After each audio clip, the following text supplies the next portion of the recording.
Good afternoon and happy New Year. Welcome to the 14th meeting of the Commission. I really hope you all had a wonderful holiday season and that you're back and ready to I think it's too soon to say wrap up this work in light of the timeline that I think we have, but to bring new energy and maybe to even move forward at a faster pace over the next few months. So the surveys were reviewed, and I saw many make comments, and they're all back with Brian, okay? So thank you for doing that. We're going to change the agenda just a little bit today. Brian Clark actually needs to leave us earlier, and I'll just share this. Two of our commissioners we know, and Elon, are attending the funeral services for Bishop Clark's daughter, and I'm not, and Elon indicated to me that services were going a little long, as quite frankly I would have expected in light of all who are involved. But we do hope that they will be able to join us a little bit later before we leave. So Brian, do you want to go forward? Yeah, I can do that. So everyone should have a copy.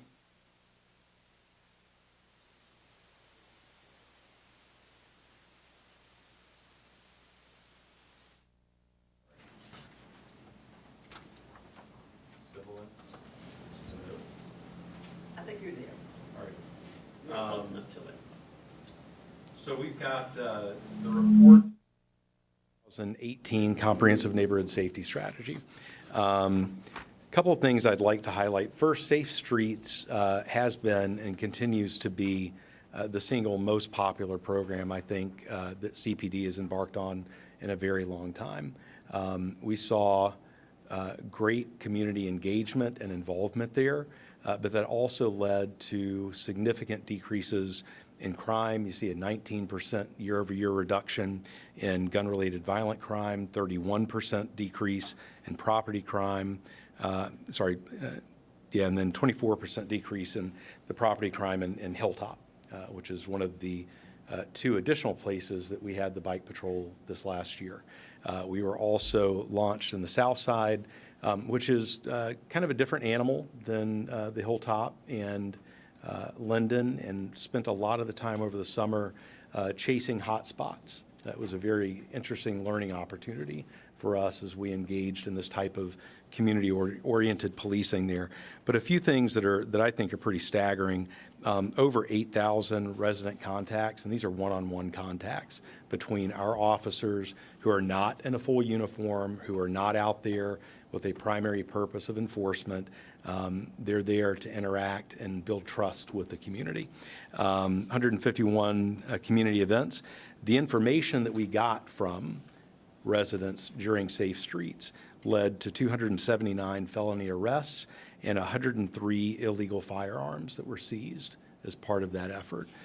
So I think both from the feedback we've received from leadership in those communities and these stats, and a very exciting program. So in the mayor's budget for this year, he has included just over $900,000 new dollars to further expand the timing of this program.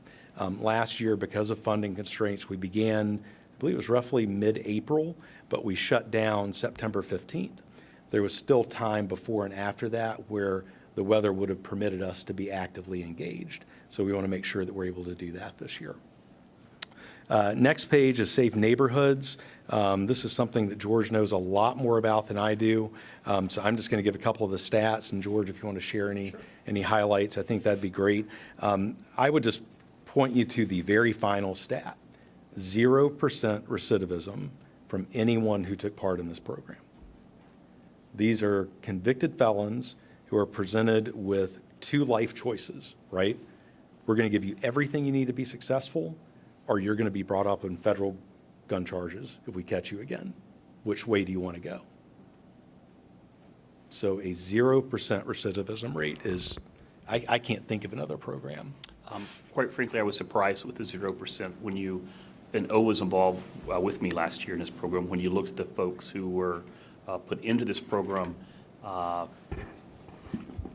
am ecstatic over the results of the first year.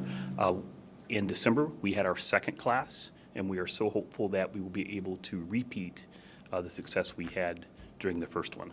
And again, it's two parts, a carrot and stick. A variety of social services are offered, but if that fails, they have been given a promise they will be taken up on federal gun charges, which is far more draconian than the state court. So wish us luck as we proceed with another group this year.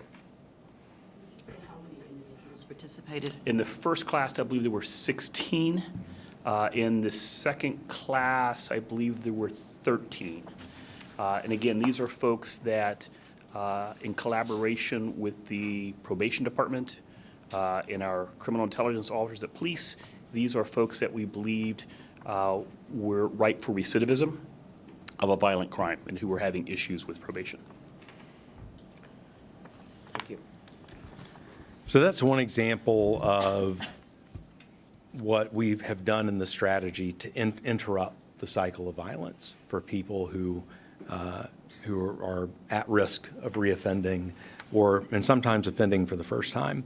The APPS program has continued to be retooled.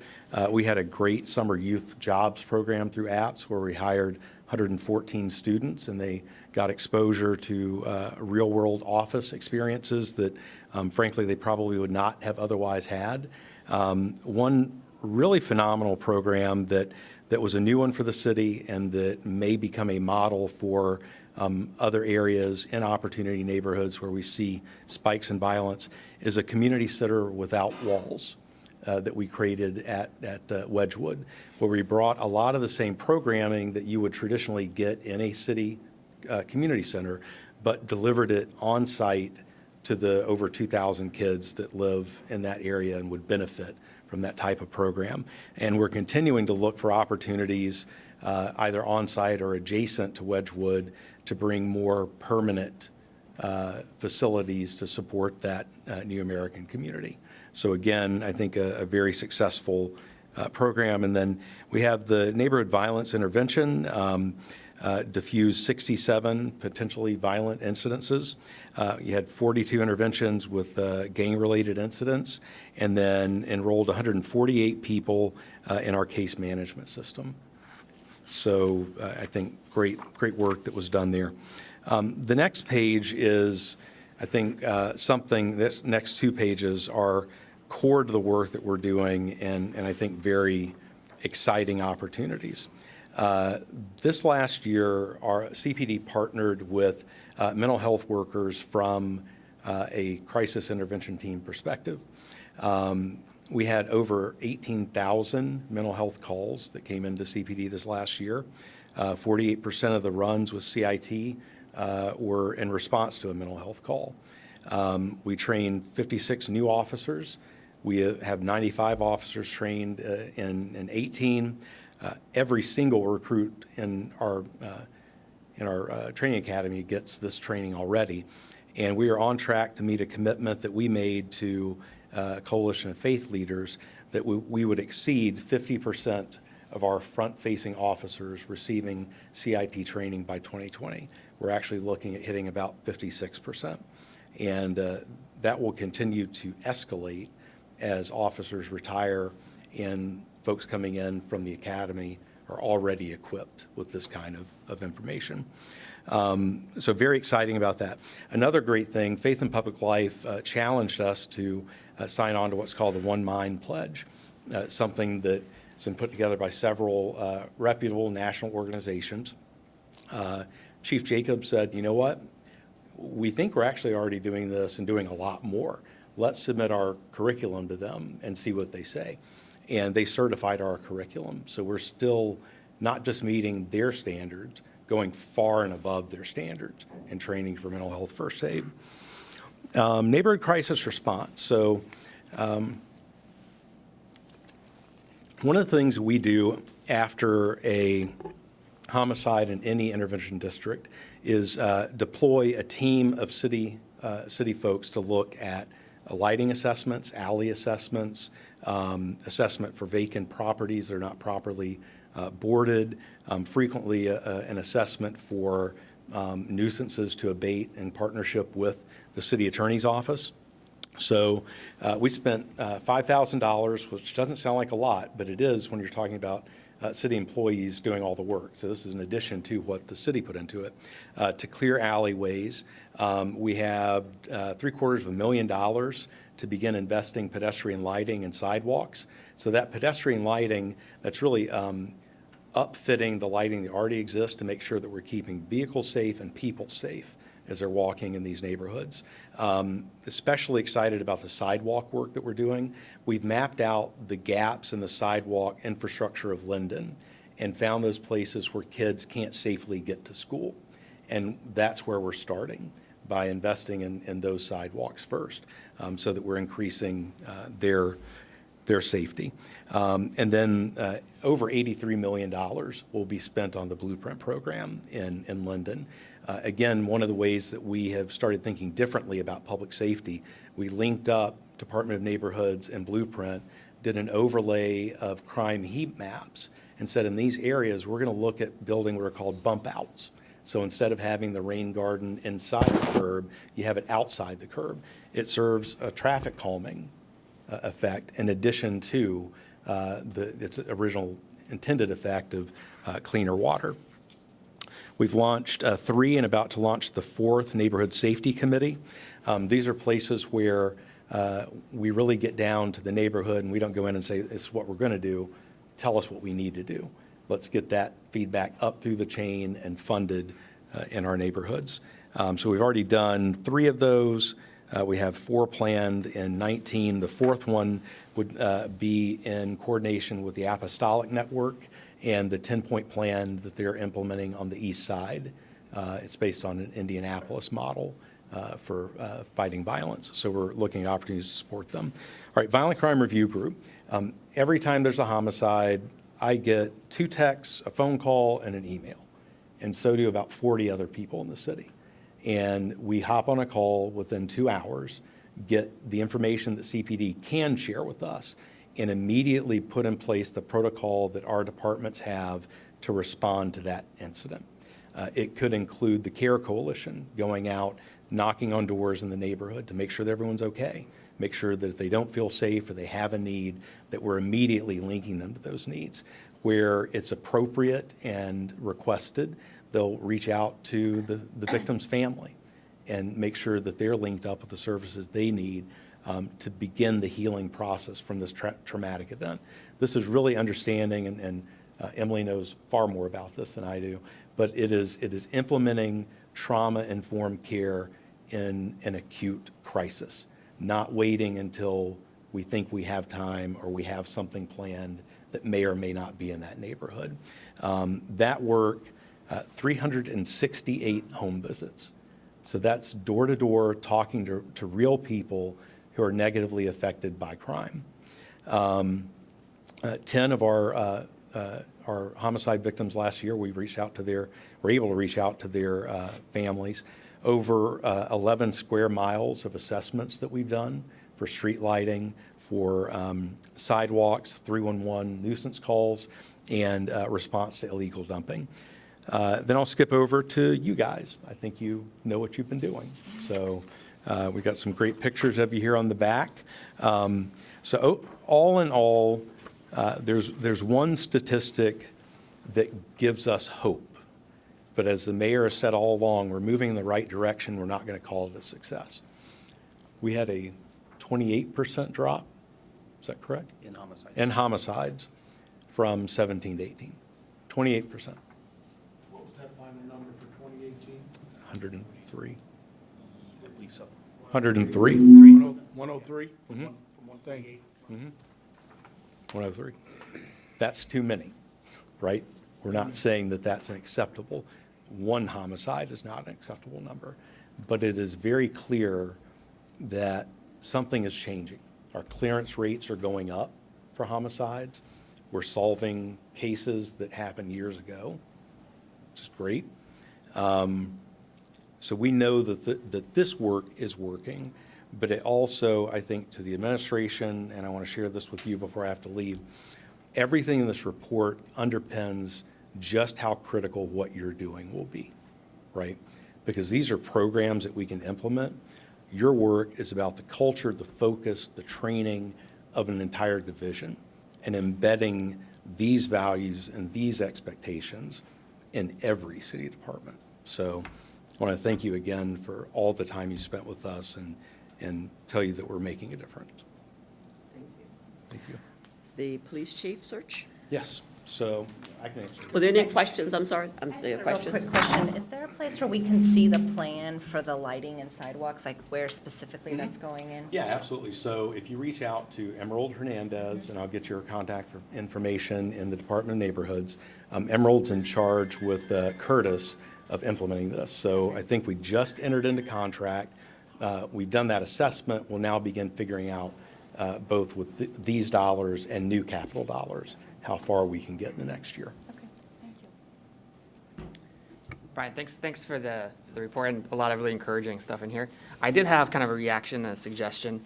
I remember that Elon sent me a copy of the full evaluation of Safe Streets from Commander Knight, and kind of my read of it, that the results were kind of much more mixed, but also very hard to interpret because it was hard to know how much of it was the program, how much of it was just citywide changes in crime. And so I know Deputy Chief and I have already spoken about this, but I think it would be great moving forward to get, I think, a little bit more rigorous evaluations of these programs than I think than we are doing right now. Yeah, and point well taken. This is not intended to be an academic review of those programs. And yes, as I mentioned, on the south side in particular, there were challenges in terms of sort of a moving target versus historic concentrations of violence. That certainly was a challenge for them. And frankly, it's the first time they've done it there on the hilltop. So we're going to have a little bit of a learning curve for all this. Thank you. So real quickly, I think everyone knows by now that our chief of police is going to be retiring. I believe her retirement date is I believe it's the 8th of February. There are going to be 2 events, and we will share those as appropriate with you if you'd like to be a part of any of the events surrounding her retirement. It's already been reported, and I want to reiterate with this group, we will be conducting a national search for a new police chief. We will look at internal candidates. We're going to look at external candidates. The mayor has a clear vision for what he believes we need in a police chief, but more importantly, he wants to hear from the community, what the community expects in a police chief.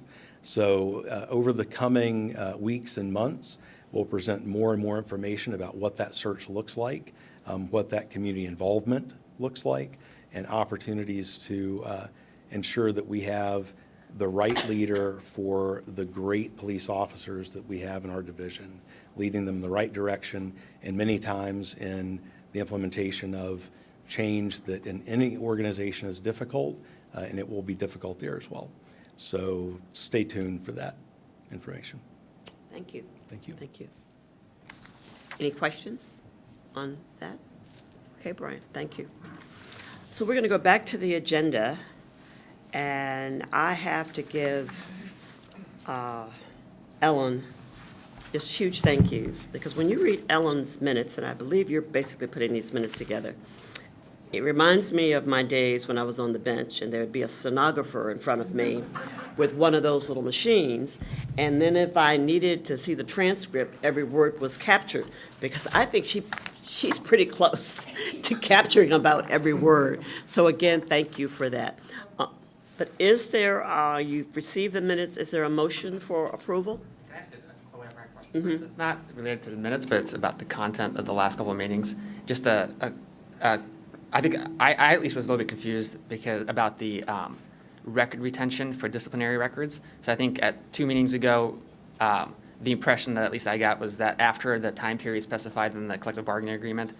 I remember you sent me an email, and Brian, I asked, because I want to go to legal counsel, and I don't think they're here today. But I did forward your request, and that should go to Furby, or unless George can answer it. George, you want to?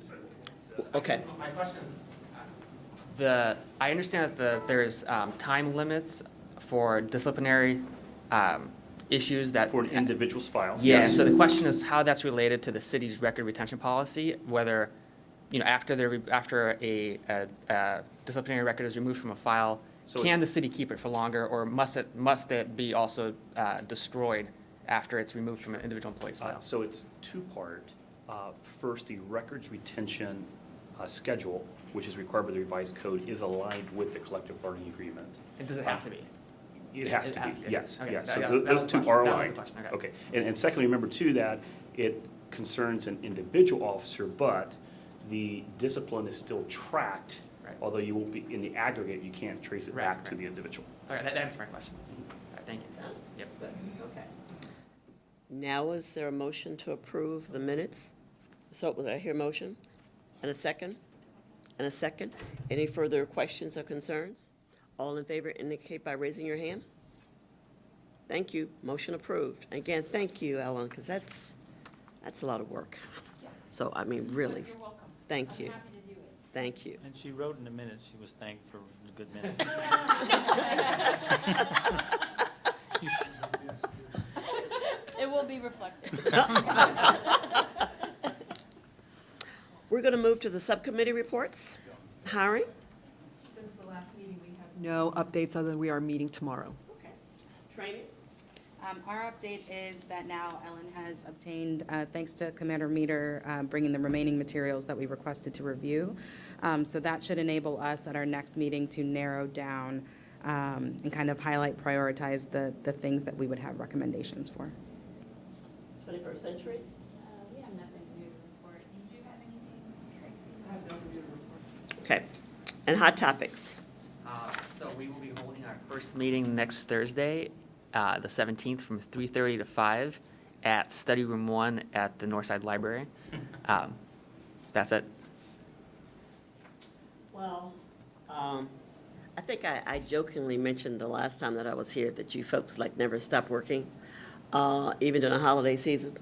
So I received an email from Vlad on December 22nd, when I was definitely in the holiday mode, with several questions, about this. So, and really it was about this committee. So I want to go back to what we gave you about the scope of your committees. Under hot topics, it says, this committee will address topics that are relevant to current issues and concerns related to community policing. The committee may choose to focus on, but is not limited to, the following: engagement with immigrant refugee communities, use of technology, response times, staffing, diversity and leadership, officer mental health, wellness, and officer safety. In the email, Vlad wanted clarification if a particular topic was covered by another subcommittee, did that prohibit you from looking at the same issue? And I don't think so. I think that you should be in contact with the other committee and kind of see scope, but you might be coming at it from a very different perspective. Now, commission members may need to help me with this. We have talked in terms of kind of the timeline when we think your reports would be finished. And there may be with two, both to be brought to the full commission to be shared. And so I think we're talking about an April timeframe. I see some shaking of heads there. So that's around the product. And I don't think we've said that has to come to us in any particular, format. I'm sure that they may not be identical, but you'll be bringing recommendations to us. And then there was a question around notification. I have the sense that every committee works a little different in terms of how much time that you give, but Elon did ask me to remind you that you are pleased to contact him. Subcommittee should make sure to include Elon in their communications meeting schedule. Either Elon, Jennifer, or Emma, the interns, will attend your meetings to provide additional support. So that's the key thing with them, okay? Any other questions about your work? Well, thank you. A couple of other things that I did have what I always call the internal meetings. I had one between our last meeting and now, and typically I'd meet with Elon and Brian, although sometimes Director, Speaks is there, it just kind of depends on it. So a couple of sort of reminders. We know that you've spent a lot of time so far here in the commission meetings learning about the current practices, policies, and procedures of CPD, and we're not saying that's completely over, but we are beginning to really move into the next phase of the commission's work. So I'm going to bring you a reminder from the mayor again in terms of our charge to assist the city of Columbus in learning about those things we should start, stop, or do differently to improve the work of CPD. As you become more engaged in your work, please try to stay, keep that charge in mind.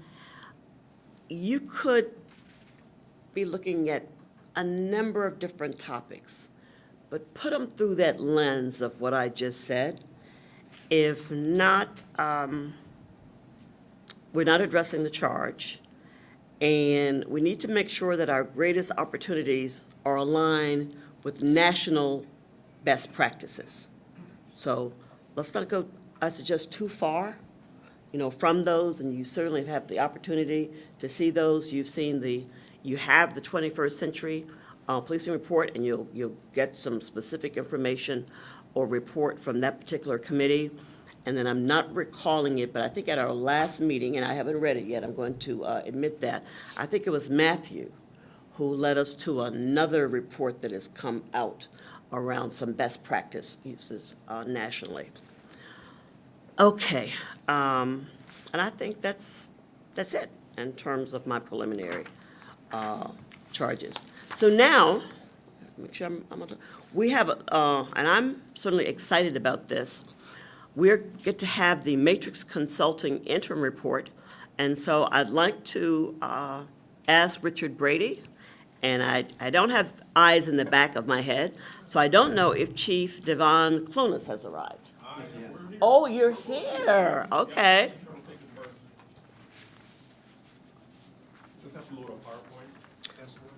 Well, you know what, why don't, pardon?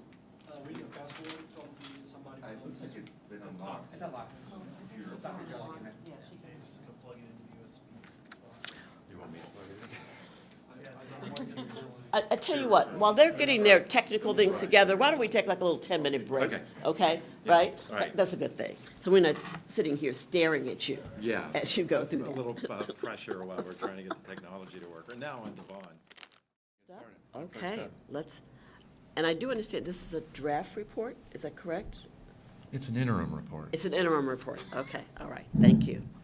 We're working on the same timeline that you are, and I'll talk about that. So, my name is Richard Brady. I'm the president of Matrix Consulting Group and the project manager on this assignment.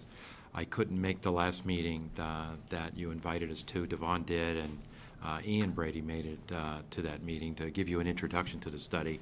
So I'm here to give you, we're going to have a two-part presentation here for an hour or so today to bring you up to speed on what we've been doing on this study and to get your thoughts on some key issues as we move forward in what is becoming the thinking phase of our study. So, Devon, can you get started with getting us to the next page? I thought since it's been a couple of months since we were here, it would be a good idea to reiterate and remind you what the scope of work and what the focus of our operational review was. It started out as a staffing study when the city was first envisioning the structure of this study, and with that are a lot of key questions about sworn and civilian staffing levels, but within the context of the needs of the city and making sure that, especially for patrol, but in other functions within the city, that division personnel were providing high levels of service, were being proactive, were engaged with the community, et cetera. And as the study evolved before we were even hired, the last part of what I just said about staffing became an equal weight to the staffing goals of the study. That it wasn't just envisioned to be a study in which we were developing metrics of workload at a particular service level to the number of people you need by type and function within the police division, but the content of what they were doing was essential to understanding what staffing needs are. And within that were issues associated with making sure that community engagement, community partnerships were at a high level. Did they meet best practices?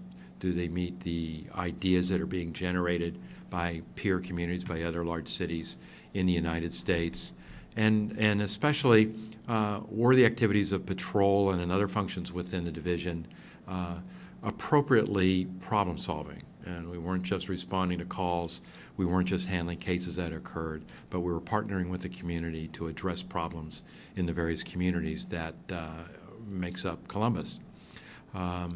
Next within that were policies. Were they aligned with best practices? And were issues associated with such critical policies as use of force and those types of things in line with best practices, with 21st century policing concepts, and again with the quickly evolving nature of issues like that in other large communities in the country. Next, training. How is everything I've just said supported within the division? And staff were supported through training for first-line supervision, mentorship, and leadership within the division to make sure that the operations services were being provided at a high level and a targeted level within the city. And lastly, in companionship with that, is transparency. And certainly that relates to complaint review and officer disciplinary processes.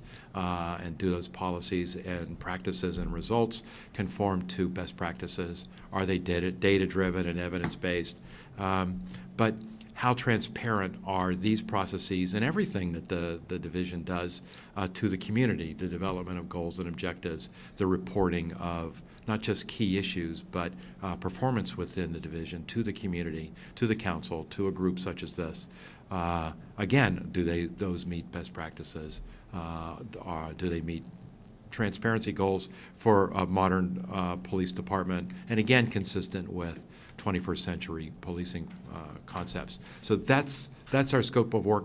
That's always what we consider to be what we were doing as a consulting firm for you and for the city and the police division. And that's what we've been doing the last couple of months. So let's talk about what we've been doing the last couple of months. And some of this stuff is in process. Certainly, we have been involved. Our team of 7 people have been on site several times and working heavily within the police division to understand the structure and content of the hundreds of programs and services that are being delivered to the community as well as internally within the police division. I lost count. I think Lieutenant Lip probably knows how many staff interviews we've had because he was instrumental in arranging most of them. But it's at least 150, and it's probably more like 200 staff interviews. Again, with every function, within every function within the division. So clearly, that's more than top management staff. Clearly, that's more than even mid-management staff. A lot of first-line supervisors, a lot of line employees. We've done ride-alongs with patrol officers. We have interviewed administrative staff.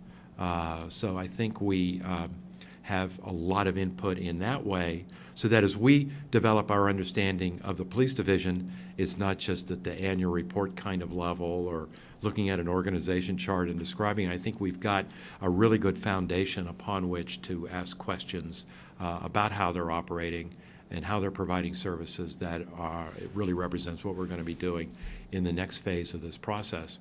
Our input from within the division isn't restricted to that. I'll talk about the data in a second, but this direct input from employees is ongoing. We're developing a draft. We've developed a draft employee survey, which we're going to get out to everyone within the division, because while we've interviewed 150 or 200 staff, That's not everybody. So everybody will have an opportunity to provide input to us on those key questions that that are the basis of this study.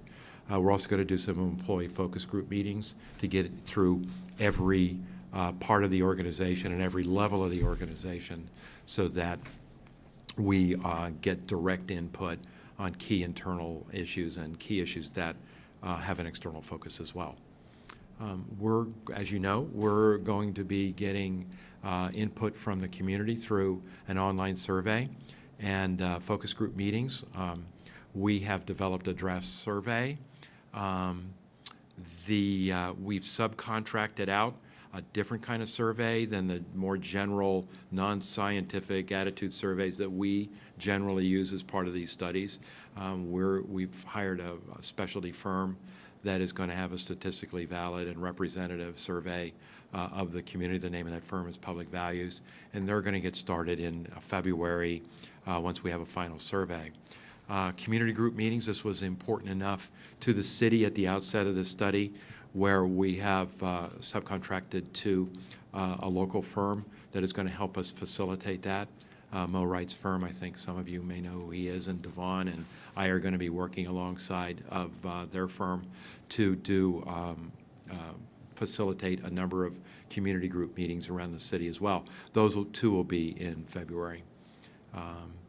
We've also, at the same time as all of our on-site work, have collected a lot of data, and the division has been very responsive and very helpful on that. We've got a terabyte of data, I think, on calls for service, on investigative cases, on workload in every function within the police division, documenting the organizational structure and its staffing levels and trends, giving us information so that we're able to assess staff utilization and service delivery, looking at operations and management, as well as all the internal things about hiring practices, about training, records management, and things like that.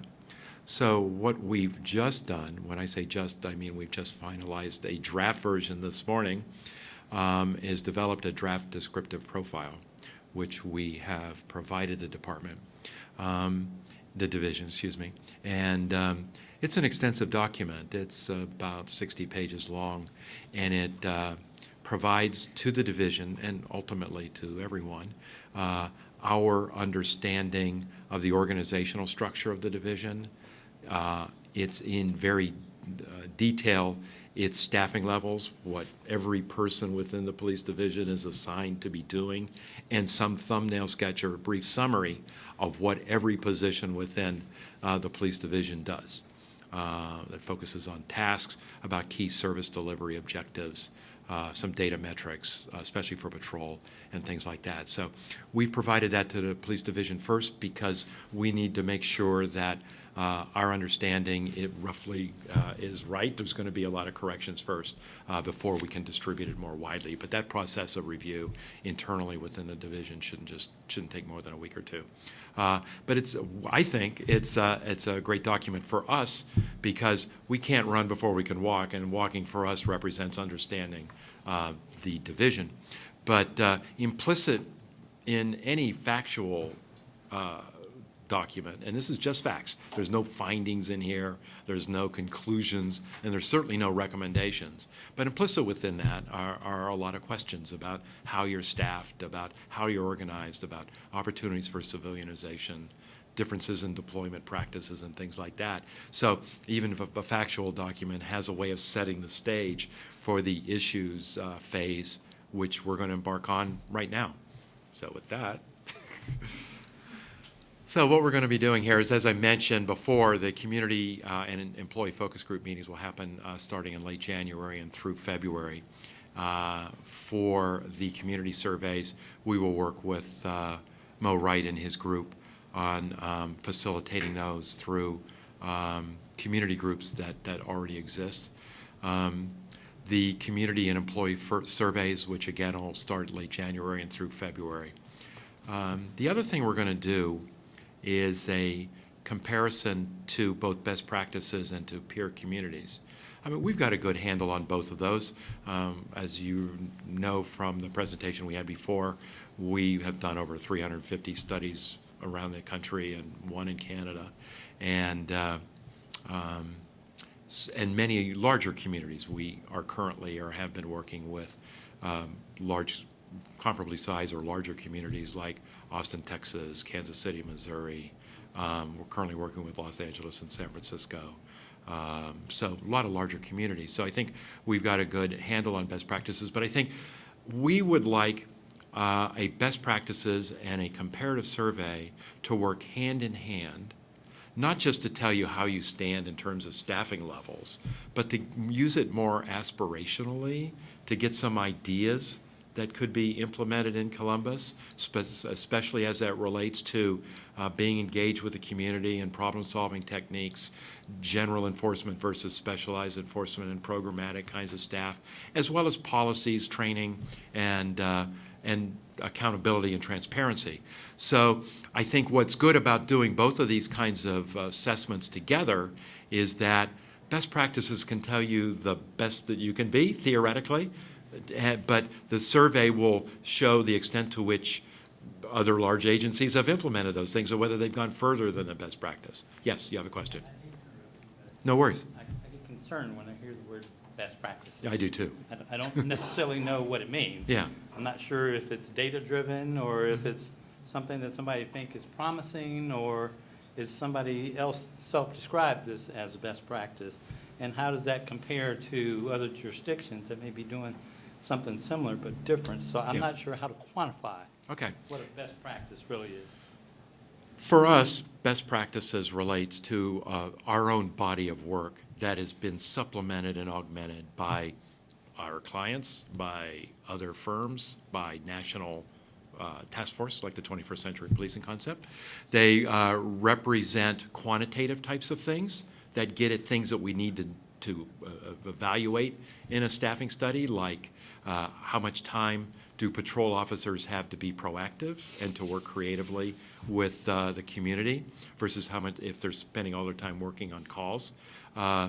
Similarly with caseloads, our caseloads at a level for investigators so that they have time to actually work on cases rather than pushing paper. But it's also a variety, a lot of qualitative things that we've developed over the years related to the examples I've used here already. Patrol officers may have whatever proactive time they have, but what are they using it for? How is analysis supporting problem solving in the community, as well as community input? How do first-line supervisors assign patrol officers to address those problems, and how do they make them accountable?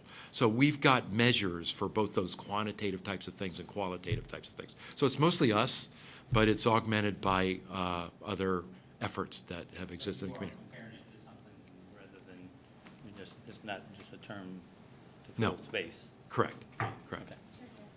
Yes. To ask questions, or should we save our questions for the end? I'm good with interruptions. Okay, so could I add back to the community surveys? Are those going to be available in other languages? And then when you do the meetings, will those also be done in other languages?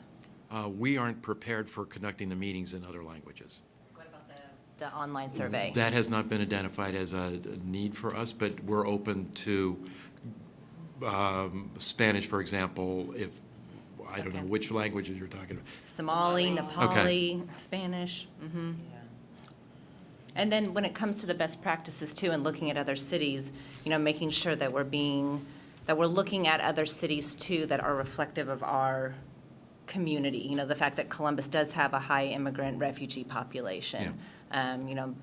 So I guess sort of my question, when we're saying best practices, I guess my question was making sure that those were then reflective of, if we're looking at other cities, I don't know if Austin has a high immigrant refugee population, but say, looking at someplace like Minneapolis that does. We work with Minneapolis. Okay, great. So, yeah, most definitely. Okay, great. So in terms of the survey, I need to bring up one thing. So this is not an online survey that is available to people online and they can click on the city or the division's website or any other website and pick Spanish, Somali, or any other language. This is a telephone survey that's targeted to make sure that we've got different areas of the city represented.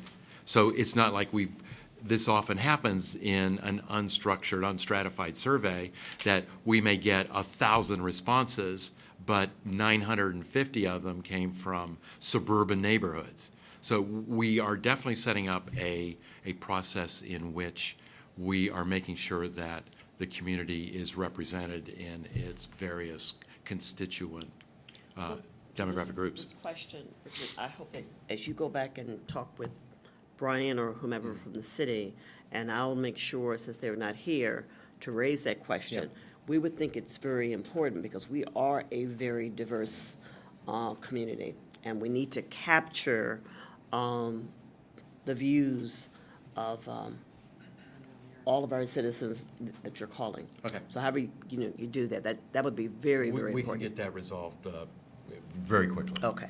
Okay. This is a really good point. Yes? But just to follow up on Emily's question, how do you account for the tendency in some minority communities not to participate in surveys of this type and the natural suspicion of these types of inquiries? So I can't speak for our subcontractor who this is their specialty and they're not here today, but they are randomly selecting telephone numbers in each specific area within the city. And yes, many people don't want to give input, and so they move on to another one in that same area until they do meet their collection targets for each part of the city.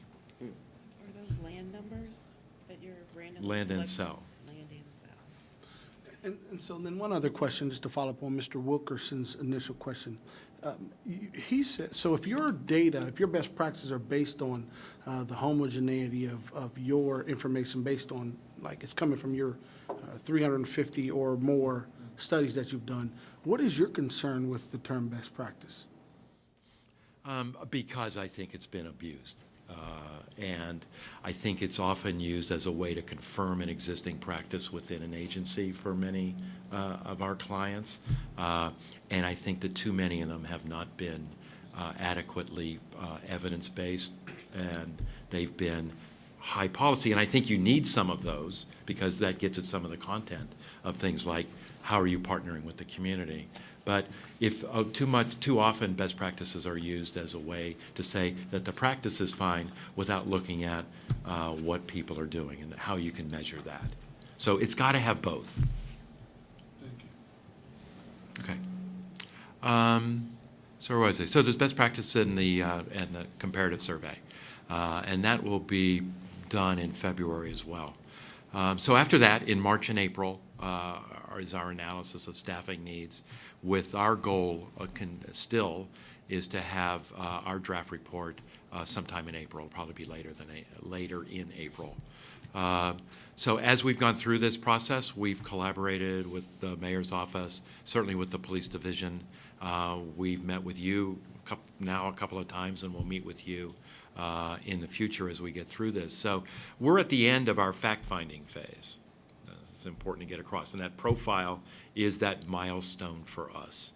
So now what we're embarking on is that issues phase. It's going to last a couple of months. That will include the comparative assessments and the additional input from within the division as well as from the community. Let me say one other thing as I'm thinking about it. You know, on the best practices in the comparative survey, we're not going to make any recommendation based on what other departments do. We're not going to just make a recommendation based on best practices. It's important, and this is our firm's and my personal philosophy as the leader of this firm, that each one of our clients are different, and that we need to build a division, their services around what can best meet your needs. You may be a best practice, or you are a best practice in some of the things that you're doing.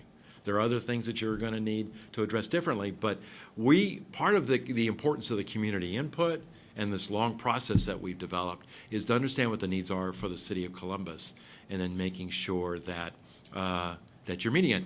And so while you as Columbus have a relatively large Somali community, It's not as large as Minneapolis, and there's going to be differences. You're a state capital, and that's going to make you different from other cities. And so we need to understand that, and that's part of our fact-finding and part of the input that we've received as part of that to understand that. So best practices and comparative efforts like that provide a context for us against which to assess what you're trying to do. So I have another quick question. I know you said that you have subcontracted this work to some degree, but is there a plan in place to get input from those individuals 14 to 23 where we know that crime is disproportionately high? So to have a community meeting is one matter because we know that people over 40 are generally going to show up for that, or in their 30s, people with jobs and houses that are invested in the community. But what about our teens? How are we planning, or are we planning to get feedback from them? Remember that in one of our meetings, we made a distinction between just open community meetings and focus groups, where certain individuals are invited in. So it's just not open, date posted, and you come. Am I correct on that? That's correct. And I believe that we have one for a younger population, where there was discussion about it, at least with Right. in the internal team. Am I correct? That's correct. So we're still figuring out which groups we're going to be meeting with, and we're open to ideas on that. Okay, good. So I just wanted to make sure that that idea was forefront. And it's a good point. Because of, we know it's disproportionately high among young people. Agree. So, next slide, please. So, we've talked around some of this here, and this is really a bridge to what Devon is going to be talking to you about in the next few minutes, but I just wanted to make sure it was clear what the focus of the community input was. So, the way I think about the value for our assessment of these mechanisms in the difference between our what we can hope to achieve in a community survey versus focus group meetings is in a survey, even the kind that I described, you're getting it's a wide net of input from people, but it's kind of shallow, because even though we can ask follow-up questions and get more narrative kinds of response, the principle of a community survey is to get a general understanding of trends in the various communities of Columbus. But the community focus group meetings, and that's why it's good to entertain other kinds of meetings, like the youth one that you mentioned, is to get deeper, because you can spend a couple of hours talking about the problems that exist in that community that you can't get in a community survey. So it's good to get the mile wide but inch deep, but the fewer people providing much more in-depth feedback to us that I think will be valuable to the outcome of this study. So some of the things that we're hoping to achieve in this input is to get some understanding of the nature, content, structure of community relations, so that we're getting information on views towards how community liaison officers are working to understand what problems are and dedicating their time to working within the division and with the communities on solving those problems, how responsive police officers are, not just in how quickly they get to a call, but did they show that they care and are really trying to solve their problems? Was there follow-up? How was the communication? When there was a need for a meeting, did somebody get back to you? Those kinds of questions we're trying to understand. And then critically, especially for patrol and other field services functions, is this whole concept of proactivity, which is central to our analysis of field services. If officers are going from call to call, they can't do anything but that. They can't work with you to solve problems and to understand what community issues are. So that's going to drive much of our analysis, is not just the quantity of proactivity and does it exist consistently across the city and by shift, but what do they use it for? That was my answer to your question there, is how is that based on analysis? How are people dedicated to resolving those problems? And how are they made accountable for that is going to be central to what we're doing. So you have a geographic-based policing. You got precinct facilities in order to facilitate that. But what people in the field do hopefully is consistent with that, but may not be. And that's a central part of what we're going to be looking at. So that's essentially what we're going to do for the community input. So you guys are going to function as our first focus group meeting here to talk about some of those issues. Any questions, though, about what I've been talking about?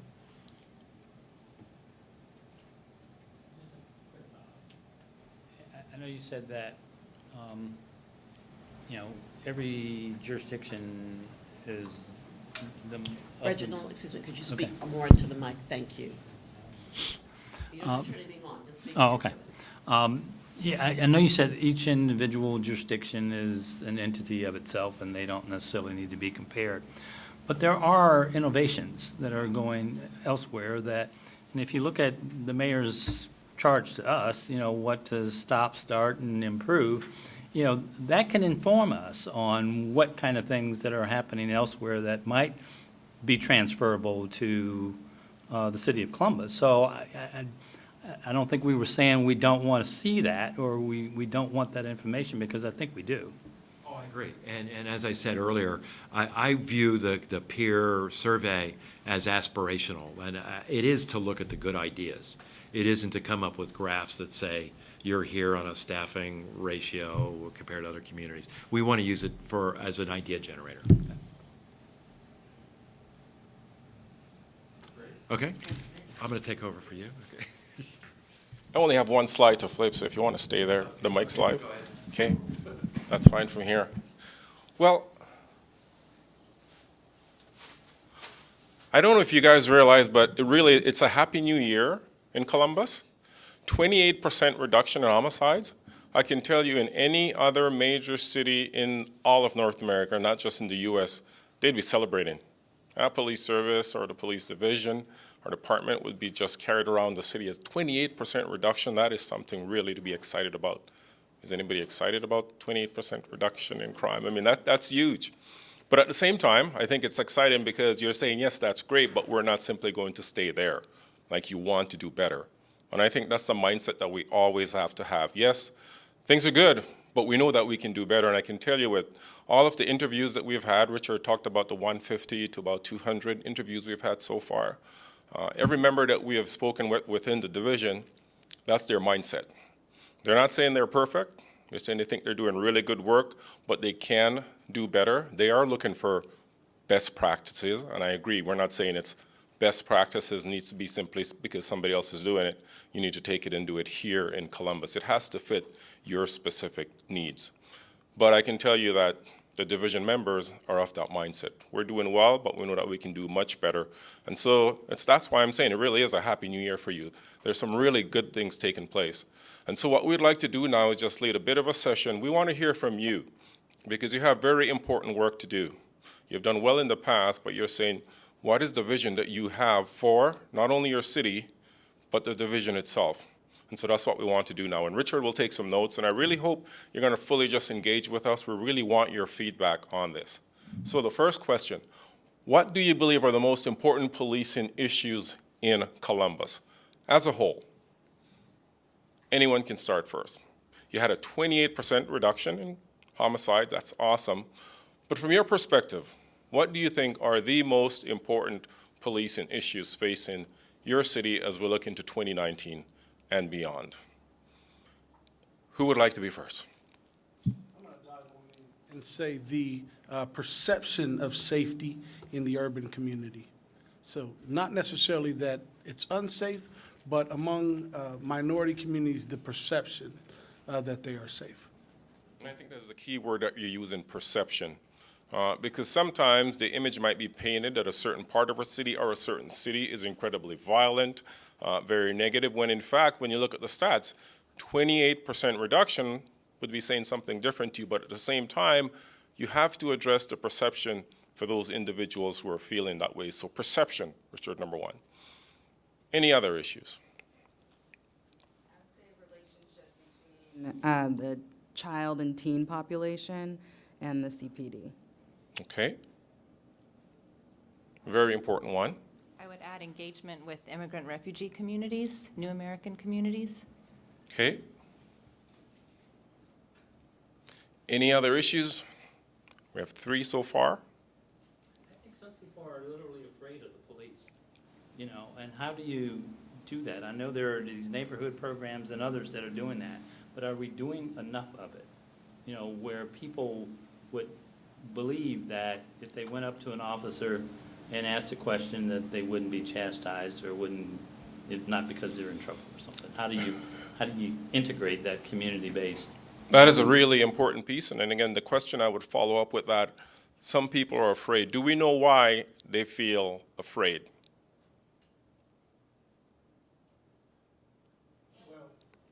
From the work that we do with the young people that we work with, 14 to 23, and their families, there is a historical adversarial relationship between African American communities and the police. Right.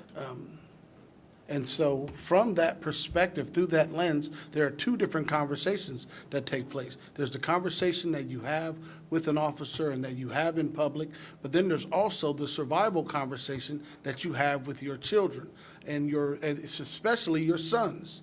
That when you encounter an officer, there's a certain way that you survive. And this term is in and of itself stressful. To have a conversation with a young person who you're supposed to be protecting, that this is out of your control, that they're going to have to take their own safety into their hands so that they can survive a situation that should not be threatening, quite honestly, because they should not be perceived as a threat if they have not committed a crime. Correct. And again, you're touching on a very important area, and it's about a dialogue and a discussion on all of those pieces.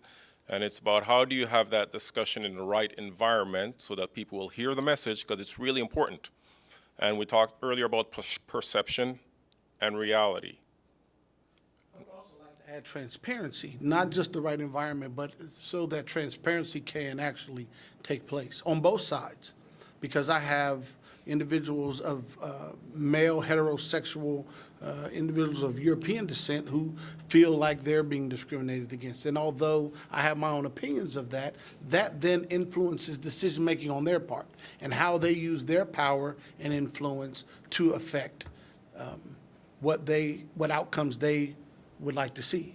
And so transparency then also becomes a huge issue. But what I appreciate about what you said was you said on both sides, right? We're talking about a community here where police are just part of the community. So conversation, understanding takes place on both sides. So thank you for that. Any other issues? I was just want to add, we heard about youth and police, and we heard about police in other segmented areas, immigrant populations, minority populations, people of color. But I think if we really just look at police-community relations in general, it's kind of a broad term, but it kind of encompasses all of that. Because there are some people, we talked about fears, there are some people that have the fear of police. Well, there's 2 ways, through direct experiences or vicarious experiences. And so we also need to get at what those experiences are, what those encounters are, and then how are they reducing the stress off of themselves and translating those experiences onto other people so that way they feel the shared burden. So I think there are multiple different areas that need to be addressed here when we're talking about some of the issues in Columbus. I agree with you 100%. And the reason why I'm framing this discussion this way, to be just transparent with you, is that if we think it's just going to be a police resolution to some of what we're dealing with, then we won't really achieve what we ultimately want. So I really appreciate you saying that. And again, not that we're going to have all the entire discussion here, but it's so important for us to understand this is not just about one piece, it's about this entire community and how we focus on different pieces at the right time. So Any other major issues that you're recognizing? I guess I just wanted to follow up on Dr. Jose's comment, and I guess I would put this in the category of police-community relations. And to frame it, I'm thinking in particular about two shootings this year that I stand out in my mind. One was in Wyland Park, one was in Linden, where there was a shooting. In Wyland Park, I think there was hundreds of people there. In Linden, I think it was a house party with dozens. And when the police came out, nobody was willing to cooperate with the police. So figuring out how to build that relationship, because if that's the relationship, I think it's hard to imagine how we as a community can be successful and how the police division can be successful. So you're identifying a need, and I can tell you we can be successful in that. When I say the collective, we can be successful. But not any one entity by itself can be successful, but we can, absolutely. I would just like to raise one more, I'm sorry. Go ahead, I'll go after you. Okay, from an, I'm a division of the police department, from an internal perspective. So building trust with the community requires time. And it seems like technology has worked against us in policing in some respects, where a report used to take 15 minutes, now it's taking longer. Arrest processes are taking longer. If an arrest is taking 4 hours out of an officer's shift, that's a serious problem, and then there isn't that ability to build trust within the community if they're going from run to run. And I think that it's more than just staffing. I think it's those processes within, with technology, take and report, the arrest process, turning in property. It takes so long. You're absolutely correct on that as well. And I'm saying what we do now is the communication to the public in relation to those challenges or issues that the police is also dealing with, just so that we start to build that understanding. We're not saying that we've arrived at the solution yet, but we need to know what the real issues are. So the issue is just not police don't want to engage. Now there's some understanding of why they're just going from one call to the next. So perfectly said, thank you. All right. Anything else? Any other issues? I would just like to raise that Columbus, I believe outside of Austin, has the widest wealth disparity. And how we look at policing at those intersections between our most affluent and those who are most marginalized. Because in a space like Easton or some of the other higher-end shopping areas or entertainment areas, OSU Stadium, there is a very distinct way that policing is done to protect property and individuals who seem to have more than someone else. There you go. In my observation. Mm-hmm. But no, those are the things that we need to hear. Anything else that you see as a major issue as we move forward 2019 and bring this report forward? Okay, Richard, how many do we have on the list? Do we want to try to distill down? It's not a large list. There's not that many. We have the perception of safety, the engagement with youth, engagement with recent populations, fear of police, and transparency. Okay, so let's touch on question 2 then. Remember the issues that you've raised. Okay, what is the division doing right now about some of those issues? And we want to hear both the things we're doing really well or things that you think we can improve upon. And we started to hear some of that already. And again, recognizing that it is not just the division's responsibility to fix any of this, but because we're focusing on the division right now, okay, what can they do? What are they doing well from your perspective?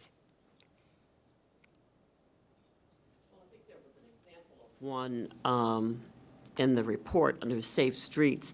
I think there's a concern that officers aren't actually spending enough time consistently in their precincts with one-to-one interactions with citizens. With this bike patrol, and it was a trial, I don't think it's going to be permanent, we don't know yet, it seems that we could see some very positive reactions. So could this be replicated, spread to other communities, et cetera, where we can see where something's working? How can we more quickly get it into other neighborhoods? And again, touching on the comments you made in relation to technology and the time and the constraints and all of those pieces, but we see how now it's all tied together. So it's not that there's not a desire, but we see what the cause and effect is. Really important to do. Okay. So, but that's a good piece. So we see something that's working. How do we take what for you now is a best practice? If it's working in your city, that's how do we now replicate that? I don't know if this has come up with the commission, and I'm probably more aware of it because I did at least one ride-along with a sergeant. We're talking technology, but there's also the issue of how many administrative duties or clerical duties are officers now required to do, which keeps them from out of our neighborhoods when someone else can do it. And I'm just guessing you've already seen this in your findings, but I don't know it's necessarily something that we've talked about here. No, absolutely. That's definitely, again, one of the other ingredients in everything that we're looking at here. So what else? We've heard one good example of what's working well. Just know from my small little corner of the world in nonprofit work and working with domestic violence survivors, the police officers that we've worked with that are CIT trained, makes a huge, huge difference. So I think that CIT training, that all officers are now getting that, I would say that's something that just in my little pocket of the world I've noticed is going well. I would agree with you. I compliment them on that simply because we recognize that up to 70% of what police officers currently do, it's not what we consider to be traditional police work.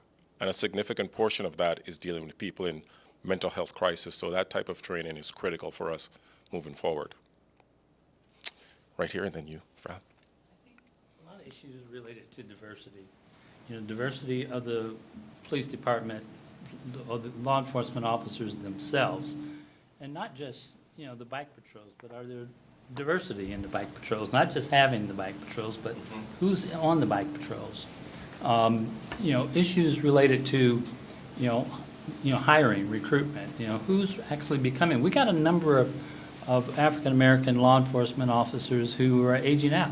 They're going to be leaving. And unless they're replaced, then I think the diversity in the department, unless something concerted happens, is going to be worse than what it is now. Not that it's bad now, but it could be better. Right. So that leads to another issue related to diversity, and that's implicit bias training. I understand we do implicit bias training, but, you know, how substantial is it? You know, how quantifiable is it in terms of whether it's making a difference or it's actually practiced? So, you know, a series of issues related to diversity, I think, is So touching back on what I said, that, you know, it's not just a division that can solve this, but when you talk about something like diversity, how does the community assist the division in rectifying that piece of it? We're going to get to that. Yeah. presentations on how well some of this is going. We've heard from the staff who do recruitment. It's great people, and I think good stuff.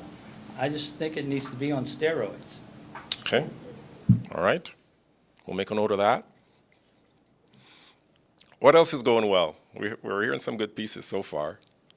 Well, again, I don't know if this came before the commission. I've heard several concerns when it comes to juveniles, younger people, and this is really Dr. Jones's piece of work, the TAPS program. And so it is a program, it's a voluntary program for police officers, and I don't know if she would agree with this, but for the officers that go through it and complete it, my conclusion is that they seem to have to be able to develop better relationships and better interactions with juveniles. Yeah, I would completely agree, and yeah, I probably should have said that. But no, but we don't just pair the kids up with officers in a mentorship relationship, but we also train the officers how to understand the teen brain, how to communicate with teens, how to react to teens, and so that does translate not just in the program, but also when they go back out on the streets, because most of the TAPS officers, they are patrol officers, and they work in the evening and they do TAPS during the day. So I'll ask Richard, because he's done far many more of these than myself, but I haven't heard of a program like that before. Have you heard of anything like that? Not Houston? Boston does too. So we have TAPS in Houston, in Columbus, Tuscaloosa, Alabama. We have one in Norristown, Pennsylvania. We have one in Tampa, Florida. I think we have one in Baltimore, Chicago, pretty much most of the major cities.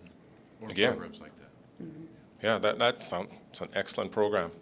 So again, that's something that you're doing that it's best practice, I would say. You know, a best practice starts because somebody looks at status quo and said, it's just not working. We need to do something different. And so you don't need to necessarily see what everybody else is doing. That, I say, works, and you keep doing it and you expand it. So that is a good thing. Anything else? Yes? I'm getting some initial positive feedback on the neighborhood safety committees and that partnership with city staff and police. I know it's very, very early, but the initial responses are some excitement around what could be possible there. Awesome. Sir? I think we really should mention this work, the work that we're doing here, the Safety Advisory Commission. You know, I'm very impressed by the division's willingness to undergo this level of scrutiny, to let, you know, a diverse group come in and really look at their clean laundry, their dirty laundry, you know, what's behind the washer, you know. Right? So I think that that's a good thing. And I know that I'm probably jumping ahead, but I think that there probably should be some follow-up to this work to see how well we move forward with what has been recommended here at its conclusion. About a little earlier when you're talking about the community surveys, and so this question about at some point in the future when we have the recommendations that have some time to work, are we going to be looking back and seeing how we moved the needle on those community perceptions based on that work? And so that internal benchmark. So I mean, I think we've heard some really good things that are going well. I hope it gives you a sense of, you know, the positives here. Primarily, I'm just hearing a lot of positives. Any things that we can improve upon? As I started my conversation, I talked about a 28% reduction. But you can see the incredible good things that are taking place right here in your own city, within your own division of police. And again, the mindset that, yes, we may be doing well, but we know that we can do better, and you have leadership who has that type of perspective. They want to keep moving forward. Bearing in mind all the things that they're currently doing right now, the third question is, what roles should the police division have in addressing these issues? Not just the standard roles. I want us to look ahead now and say, here's what traditional police work look like, status quo. Is there anything different that they should be doing? And remember what I said, 70% of what we're doing now in policing was never traditional police work, but it's now become necessary. So as you dream in that area, is there anything else that you think, are there any other non-traditional roles, but that would actually help us achieve the end outcome that we think our police could be involved in? Not saying that they're going to be, but I think it's always important to dream. I had the opportunity to go to Los Angeles in May and listen to Chief Beck, who I remember as a crash officer.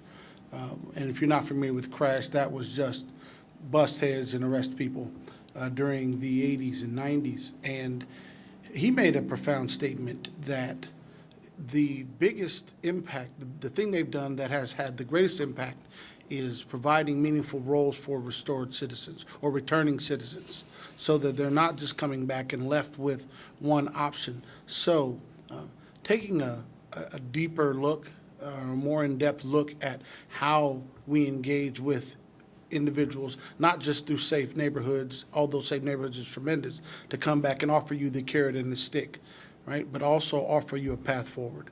So, yeah. Absolutely. Anything else?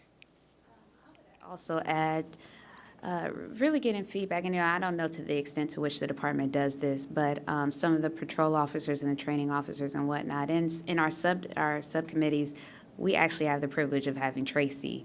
And so me and Aletha could talk about things, but Tracy was able to bring a practical perspective to a lot of the things that we had been talking about. And not only that, we had a couple of questions, particularly about CIT that she had brought up. And one of the things that she did was research a bunch of different departments to see what their policies are pertaining to training and the requirements for different departments. And so we were able to do a little bit of a comparative analysis based off of the insight that she brought from working in the department, and then offering some suggestions of, you know, how to tangibly address them. And I would just like to add really quickly that she also mentioned something else, the fact that the CIT training that she received needed to be updated regularly. You know, any professional receives, you know, continuing education units or however you want to describe it. But that specific training, which to Emily's point and by Tracy's testimony was extremely valuable, but that they had not received regular updates in that training.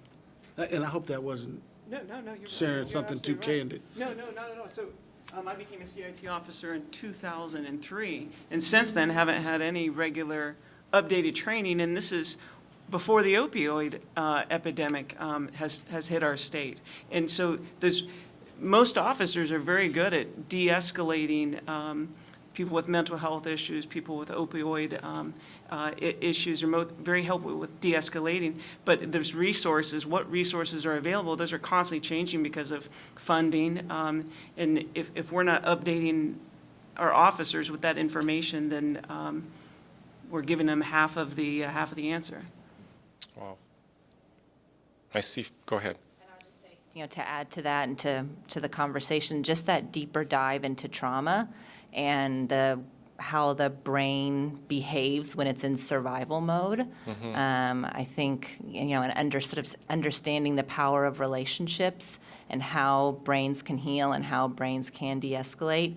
I mean, I'm not a neuroscientist, but it doesn't take a neuroscientist to have a basic enough understanding of the brain to know when your cortex that's responsible for thinking and decision-making goes offline, your language centers shut down. You know, having that deeper dive into that, I think, could be really helpful for every human on this earth, but especially people who are working with people in crisis. So a lot of what I hear you talking about absolutely fits within 21st century policing in terms of training and education to build the future police organizations that we need. And again, the things that I'm hearing here, you do that, and you will be best practice, bar none. A lot of good suggestions coming out of this. Any others? I was going to mention, since Dr. Jones mentioned TAPS and the officers that go through the TAPS program, the adolescent development training that they get, to my knowledge right now, that's not a training that all CPD officers get.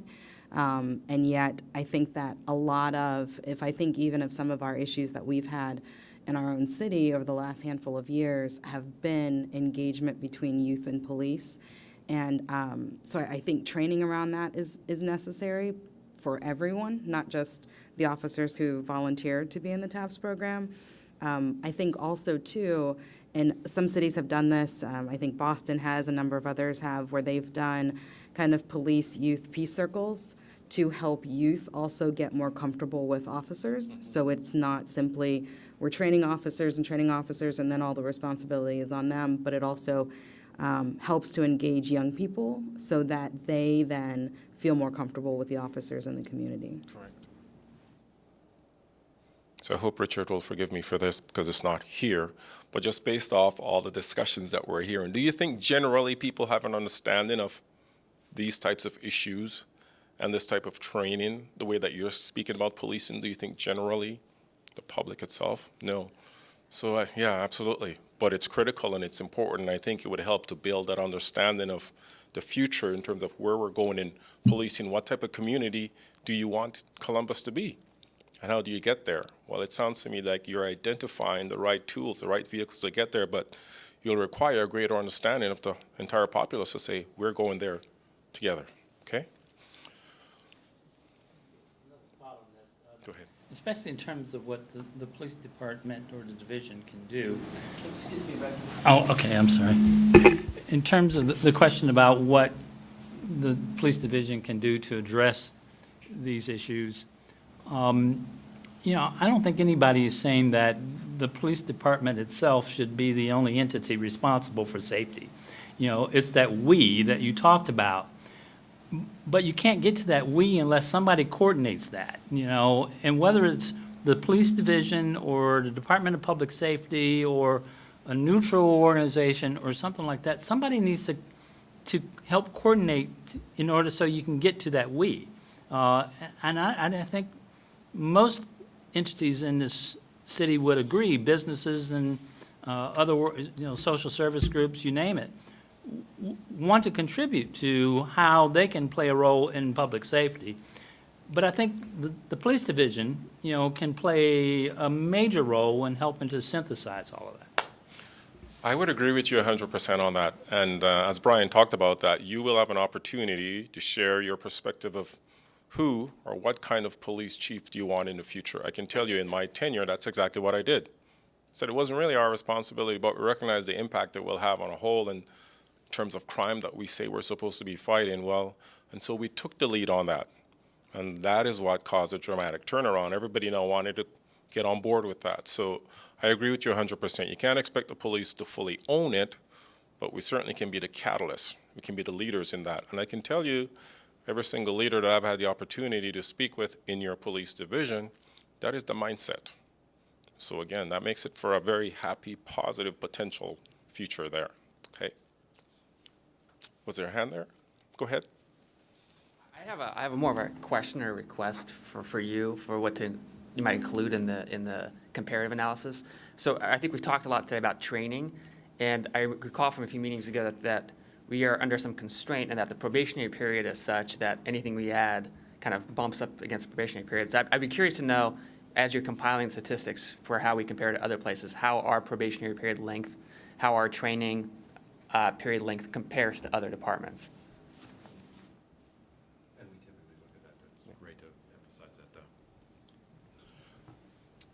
So another suggestion is, I would like to see, if this is already happening, excuse me, but an expansion in the outreach efforts of CPD outside of the 9 to 5, like the daytime engagements, but actually have efforts focused on just pure dialogue and engagement with the community after dark, in communities that are most vulnerable, because of the fact that you'll get more young people, as well as really get a in-depth look at what's happening relative to the fears of the community, as opposed to coming into the community and just being in a police mode, law enforcement, as opposed to come out, talk to the people, but after dark, because a lot of the things that would be expressed in that situation would be, a little more transparent. It would give you a lot more access to, firsthand access to what's happening when you're not in police mode, but just in engagement. But expanding those community engagement efforts past, 9 to 5 traditional hours. So it's interesting, in our discussions so far, I don't think we've talked very much about what you would consider to be police work, have we? There's not been a ton of this, okay, then you do this many arrests or that many tickets or any of that. But I think we're talking about things which are really important, things that you think need to change. So the final question is, what needs to be done within CPD and the community, because it's not one or the other, as you said, requires all of us moving together. So what needs to happen to address, because there wasn't a ton of issues, I'll just say these issues or change the things that we're talking about here. What would have to change?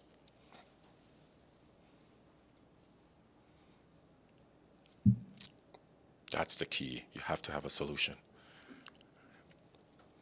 I'll just throw this out there because it's applicable to other things besides policing, but we definitely need, between CPD and the community, communication, collaboration, cooperation, and transparency, hands down. We addressed all of those issues and we work towards all of those issues. We can start to deal with some of these highest priority issues that CPD is facing. Mm-hmm. So you're saying communication? Cooperation, Yep. collaboration, and transparency.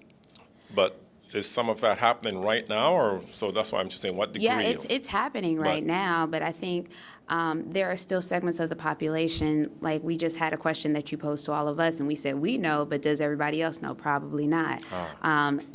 Disseminating information, holding more of those. CBD did hold some community conversations. They had them at different areas of the city, but I don't know what the turnout rate for that was, and maybe somebody can help. I'm not sure, but I think if we have more of those in some other spaces where people frequent, and we're innovative in our approach. So like we had a town hall at a church, and then we had another town hall somewhere else, and we noticed that kids weren't coming. So what we did was we went to the Columbus City Schools and grabbed the kids and bused them to the academy to have conversations with police officers. So I think it also takes an innovative approach to bring people to the table, to get some of their feedback and to work collaboratively to address some of the issues that CBD and the community are facing. Okay, thank you for that.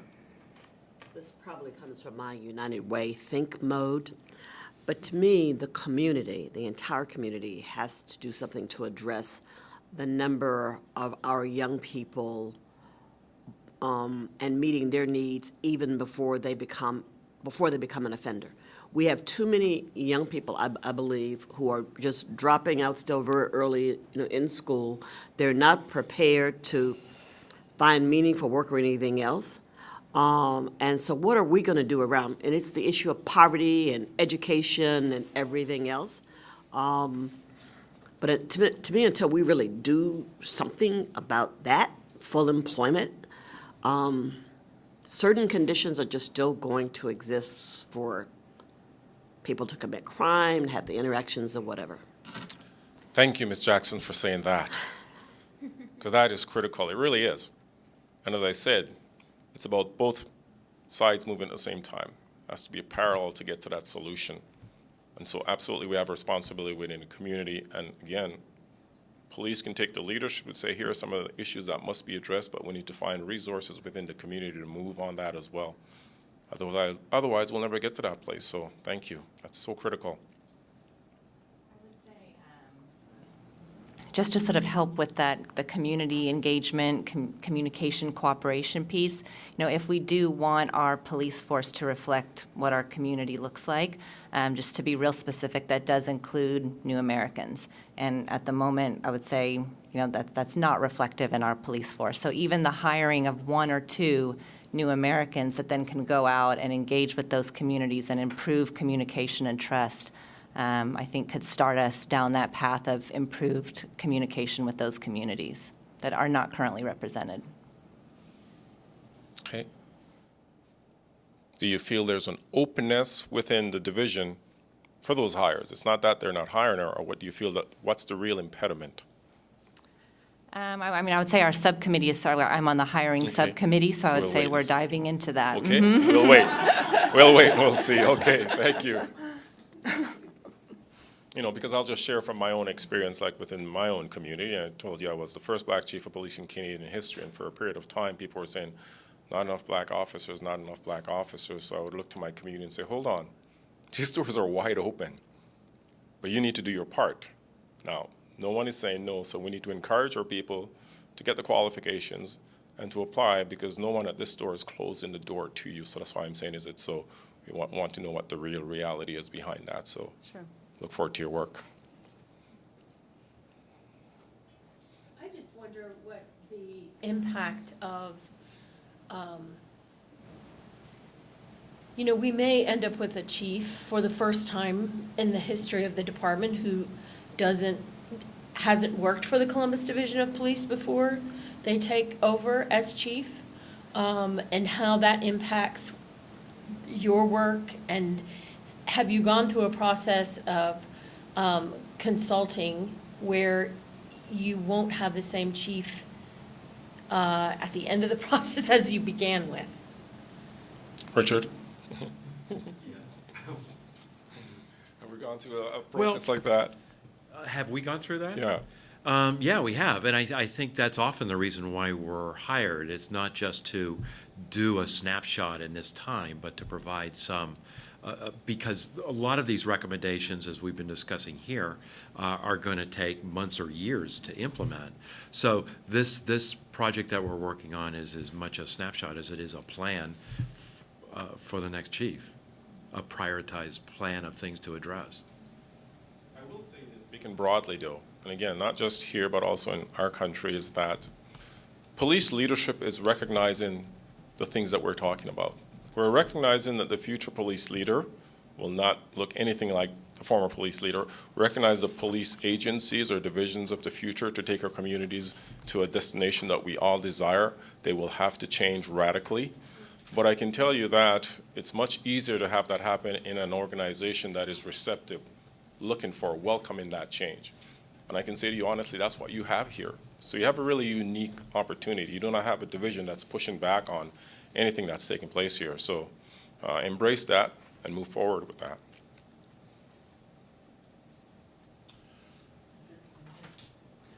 I guess I would be a little disappointed if some of this takes months or years to do.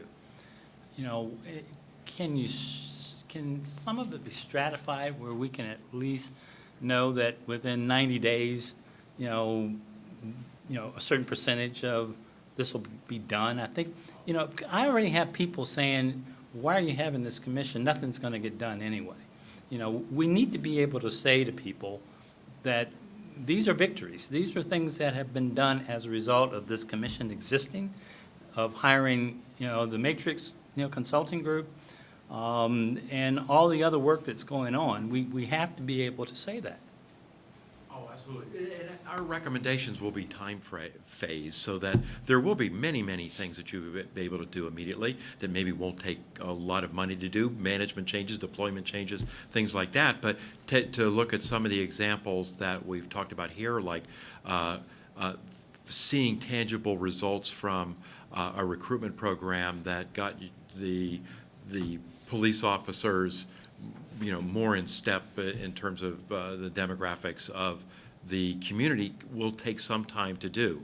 I mean, you can change the program in a year, but it's going to take some time to get results. There may be many recommendations that are going to require money, and so that may take time as well. I have no idea how the staffing analysis part will work out, or if you need significantly new management systems to manage operations and services to the public, and those things may take time. But there'll be many, many things that you'll be able to do immediately, and we will identify those.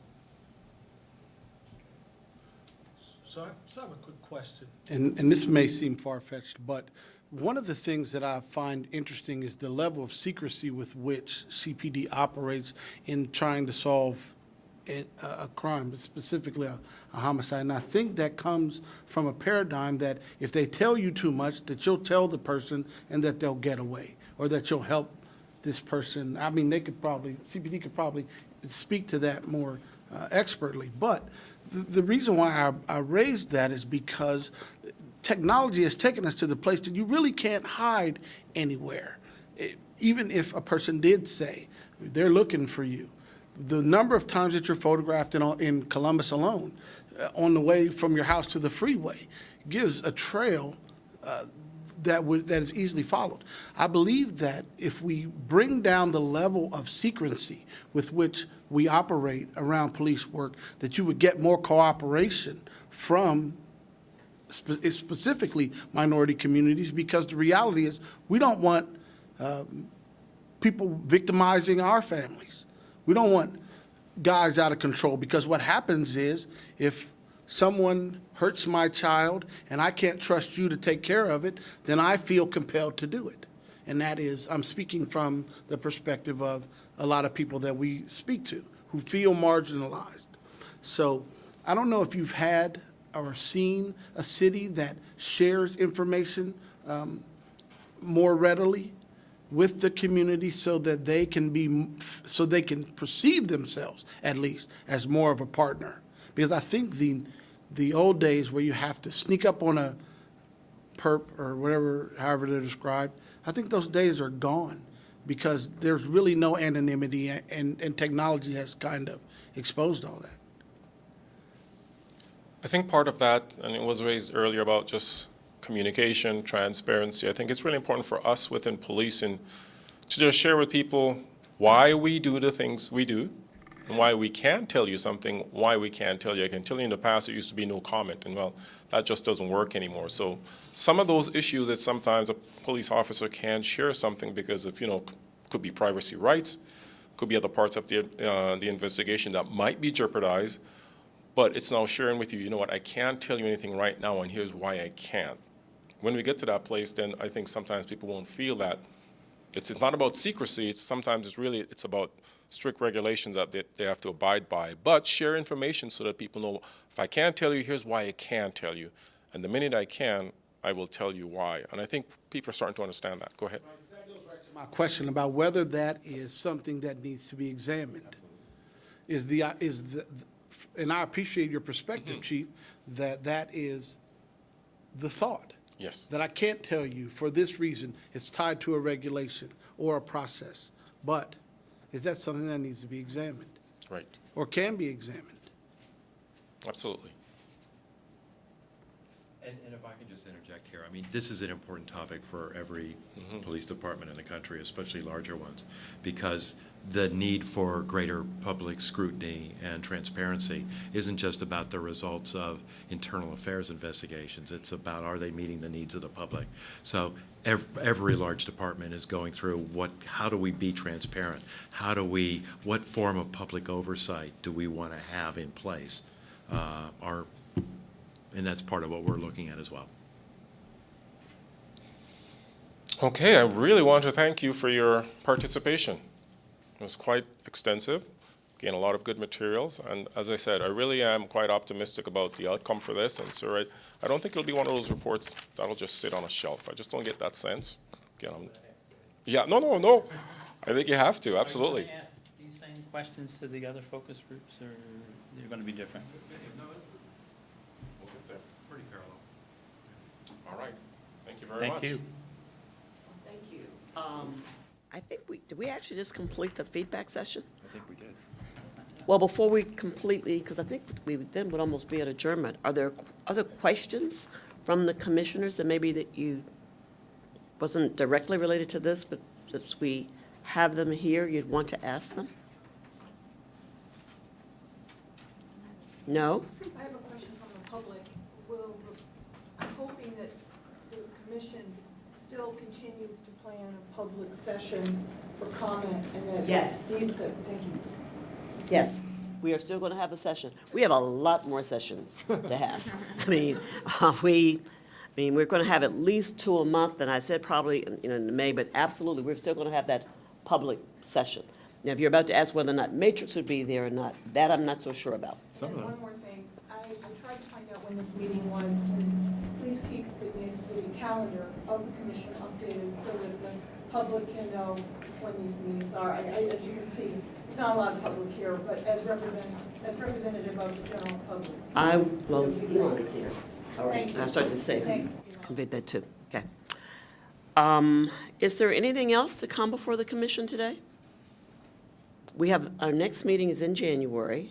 We needed to move the one that I think was on the 6th. That's when Chief Jacobs will be having at least one of her celebrations, as I understand it. And there is a doodle poll out. I actually looked at it yesterday, and it looked as if we were getting good participation or results from that. So if you've not completed it, please do. And I will, I said this to, I think, Elon and maybe to Brian.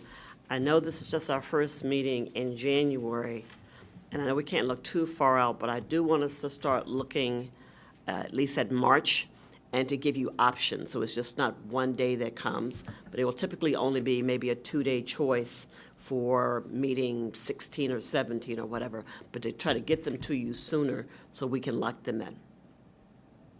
If there's nothing further? I would just like to say one more thing. Sure. I know I've been talking a lot today, but. I could say something, but I won't. No, come on. Come with me. I'm not thin-skinned. I mean, if you change, then I'd be worried about you. Amen. There we go. There we go. So I've been, right. So I've been talking a lot the whole time. I'm really interested in whether or not we are looking at a process for educating the public around the separation between the judiciary portion of law enforcement and actual police work. Because in the communities that I serve, there's no difference. The judge and the policeman are one and the same. And so that whole process is something that impacts the perception of CPD. So through no fault possibly of your own, what the judge does influences how I see you as a law enforcement official. And so if we're talking about... And I'm thinking that that should be someone's responsibility somewhere already, but I don't know who.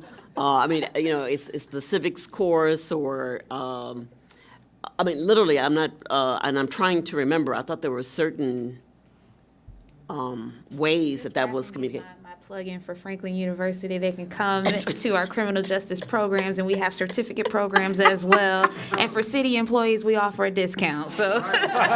You know what I was, what I was actually thinking about, and you've heard me mention this, this had to do with my work on the task force that Chief Justice Maureen O'Connor had on the grand jury process.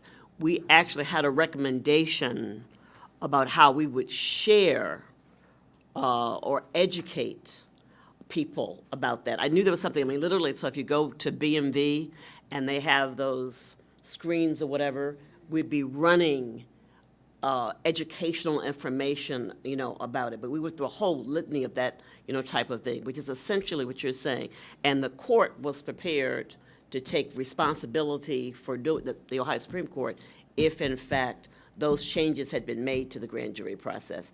And I think, as I said once before, the recommendations are sitting somewhere at the State House and will probably never see the light of day. Okay? But that's what I was thinking about in terms of who takes it on. But is someone like the League of Women Voters or an organization that would, you know, where they have an interest, you know, in the public knowing? I agree with, you know, what you're saying, but who takes on that responsibility? Is there anything else, Talitha? Thanks for a great meeting. Thank you for the update, and we'll see you at the next meeting. And I want you to note the time. We are adjourning at 3:20 p.m. Thank you. That's great. That's great. Mm-hmm. So.